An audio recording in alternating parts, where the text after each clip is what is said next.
नमस्कार दोस्तों, मैं दिनेश शर्मा आपका हार्दिक स्वागत करता हूं माय प्रॉपर्टी गुरु चैनल पे। माय प्रॉपर्टी गुरु चैनल पे आज हम बात करने वाले हैं ग्रेटर नोएडा वेस्ट में बने हुए विलास की। क्या यह विलास सच में आपके लिए एक फ़ायदेमंद इन्वेस्टमेंट है? जानेंगे इस वीडियो में, बने रहें इस वीडियो के साथ। ग्रेटर नोएडा वेस्ट, जिसे बिल्डर लोगों ने अपनी प्रॉपर्टी को जल्दी सोल्ड आउट करने के लिए नोएडा एक्सटेंशन का नाम दिया। नोएडा एक्सटेंशन इसलिए क्योंकि ग्रेटर नोएडा की प्रॉपर्टी उस टाइम बूम पर नहीं थी। नोएडा के नाम से लोग यह सोच के प्रॉपर्टी लेते थे कि नोएडा की प्रॉपर्टी का रेट दिन पे दिन तेज़ होता जा रहा है, तो यह एक नोएडा का ही पार्ट है या नोएडा को ही एक्सटेंड किया हुआ है, जिसका नाम नोएडा एक्सटेंशन रखा गया है। यह सोचकर लोगों ने यहाँ पर प्रॉपर्टी में इन्वेस्ट करना शुरू किया, क्योंकि ग्रेटर नोएडा वेस्ट में काफ़ी मल्टीनेशनल कंपनीज़, आईटी सेक्टर्स और काफ़ी शॉपिंग कॉम्प्लेक्स होने की वजह से यहाँ की डेंसिटी काफ़ी बढ़ने लगी। तो जाहिर सी बात है, लोगों को रहने के लिए जगह की भी ज़रूरत पड़ी, और ज़रूरत ही आविष्कार की जननी है। और आविष्कार दो तरह से प्रभाव डालते हैं, एक सकारात्मक और दूसरा नकारात्मक। नकारात्मक प्रभाव लुभावने ज़रूर हो सकते हैं, परंतु उनका भविष्य कभी भी उज्जवल नहीं हो सकता। ऐसे ही एक नकारात्मक प्रभाव की बात आज हम करने जा रहे हैं। जी हाँ, हम बात करने जा रहे हैं ग्रेटर नोएडा वेस्ट में बने उन विलास की जो आपको बहुत कम कीमत पर प्रोवाइड हो रहे हैं। बहुत सी फैसिलिटीज़ बताई जा रही हैं, बहुत सी फैसिलिटीज़ के साथ आपको मिल भी रहे हैं, पर क्या इनका भविष्य उज्जवल है? क्या यह विलास आपको भविष्य की सुरक्षा प्रदान कर रहे हैं? क्या आपकी इन्वेस्टमेंट यहाँ पर सेफ़ है? और क्या आपको यहाँ डेवलपमेंट देखने को मिलेगी?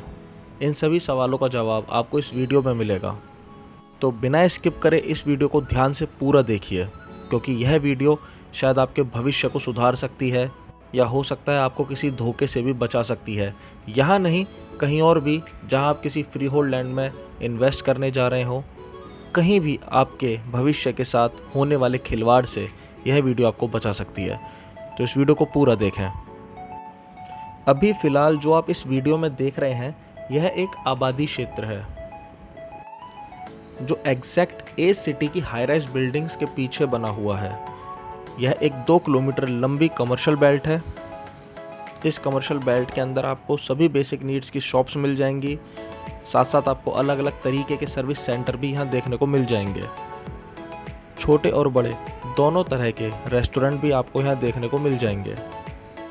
क्योंकि यह एक आबादी क्षेत्र है, इसलिए सरकार का इसमें कोई हस्तक्षेप नहीं है। अब मैं आपको यह बताना चाहूँगा कि आबादी क्षेत्र क्या होता है, और उसमें फ्री होल्ड होने के बाद भी सरकार का हस्तक्षेप क्यों नहीं होता। जब सरकार डेवलपमेंट के लिए पर्टिकुलर कोई एरिया लेती है और वहाँ डेवलपमेंट करती है, तो उस एरिया में एग्रीकल्चर लैंड भी होती है, साथ में गांव भी आते हैं।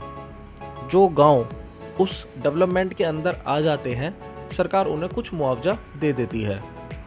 कभी कभी ऐसा होता है कि गांव का कुछ पार्ट डेवलपमेंट के अंदर आता है और बाकी गांव ऐसे ही छोड़ दिया जाता है। जो गांव ऐसे ही छोड़ दिया जाता है, तो वहाँ लोग जाहिर सी बात है रह रहे होते हैं, तो जो लोग वहाँ रह रहे हैं वो वहीं रहेंगे, उसे छोड़ के जाएंगे तो नहीं। तो जो लोग वहाँ रह रहे हैं उसे आबादी क्षेत्र कहा जाता है। उसके आसपास सारा एरिया डेवलप हो जाता है, पर वो गांव ऐसे ही रहता है, लेकिन उस गांव की कीमत भी उतनी ही बढ़ती है जितनी उसके आसपास के एरिया की कीमत बढ़ती है। चाहे वो गांव का एक पार्ट हो डेवलपमेंट के अंदर, या वो पूरा गांव ही डेवलपमेंट के अंदर ना हो। तो कभी भी सरकार किसी गांव को नहीं कह सकती कि आपको यहाँ रहने के लिए इस कॉलोनी को या इस गांव को पास कराना पड़ेगा, यहाँ के लिए एनओसी लेनी पड़ेगी, या यहाँ के लिए आपको रेरा रजिस्ट्रेशन कराना पड़ेगा। तो ऐसी जगह को कहा जाता है आबादी क्षेत्र। और ये आबादी क्षेत्र फ्री होल्ड ही होते हैं, लेकिन ये सेफ होते हैं, इन्वेस्टमेंट के पर्पस से भी और रहने के पर्पस से भी। अब हम बात करते हैं इन विलास की। ये जो विलास बनाए गए हैं ग्रेटर नोएडा वेस्ट में, ज़्यादातर विलास ऐसे हैं जो फ्री होल्ड लैंड पर बनाए गए हैं और आबादी क्षेत्र से बाहर हैं, या हम यूँ कहें कि आबादी क्षेत्र से बिल्कुल लगे हुए हैं। आबादी क्षेत्र से लगे हुए एग्रीकल्चर लैंड, जिसको CLU में कन्वर्ट करा के वहाँ पे ये विलास डेवलप किए गए हैं। ग्रेटर नोएडा अथॉरिटी का कहना है, अगर आप कोई सोसाइटी डेवलप कर रहे हो तो आप रेरा रजिस्ट्रेशन लो। अगर आप रेरा रजिस्ट्रेशन नहीं लेते तो हमारी नज़र में वह सोसाइटी अनऑथराइज है।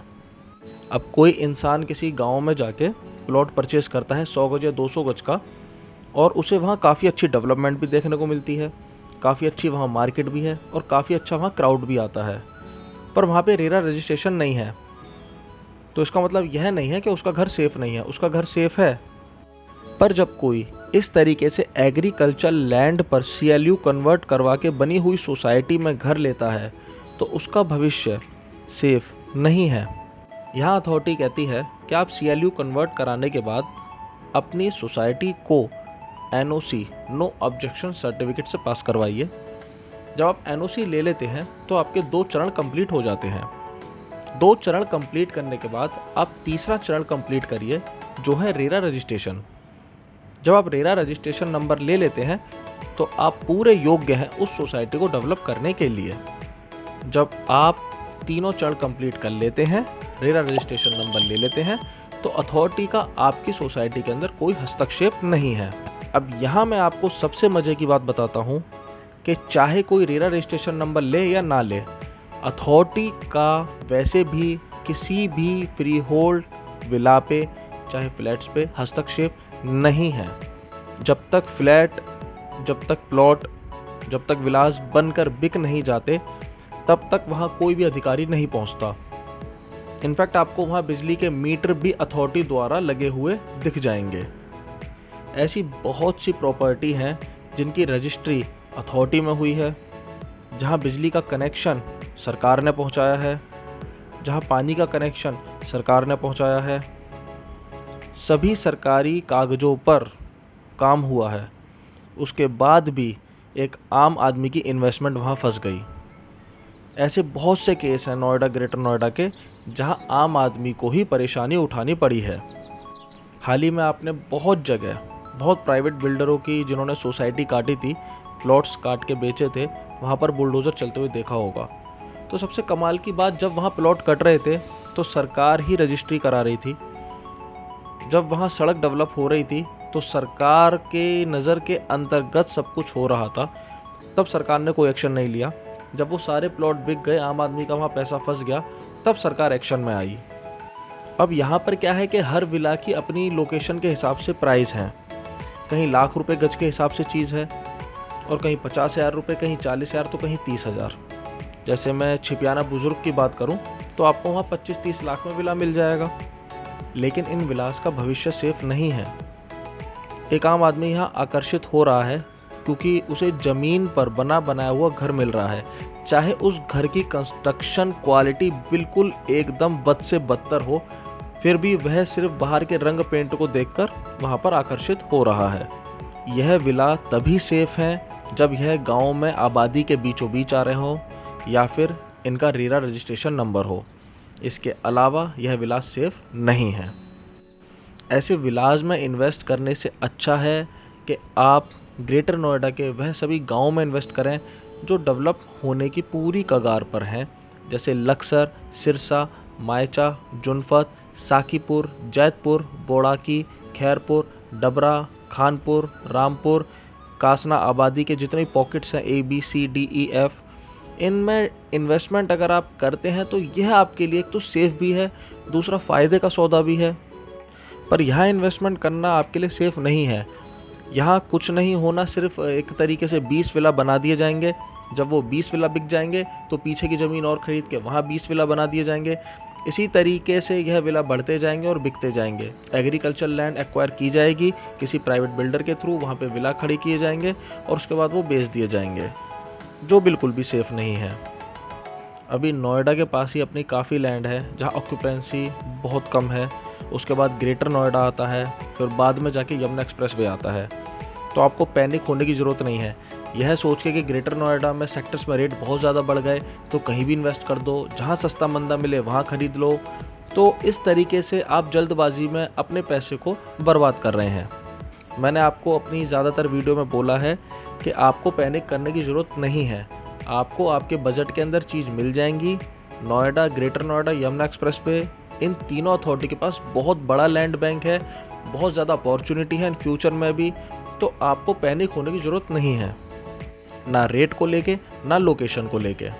अगर रेट कहीं कम ज़्यादा होता है तो हमारे पास काफ़ी ऑप्शन है अपनी इन्वेस्टमेंट को एक जगह से दूसरी जगह ट्रांसफ़र करने के लिए। देखिए, यह वीडियो बनानी इसलिए ज़रूरी थी क्योंकि काफ़ी लोगों ने यहाँ के बारे में मुझसे पूछा था। अगर ये वीडियो आपको यूज़फुल लगी हो, जानकारी यूज़फुल लगी हो, तो चैनल पे अगर आप नए हैं तो सब्सक्राइब ज़रूर करना चैनल को, बेल आइकन ज़रूर दबाना, और वीडियो पसंद आई हो तो वीडियो को लाइक ज़रूर करना। ऐसी वीडियो मैं आपके लिए आगे लाता रहूँगा। Thank you so much.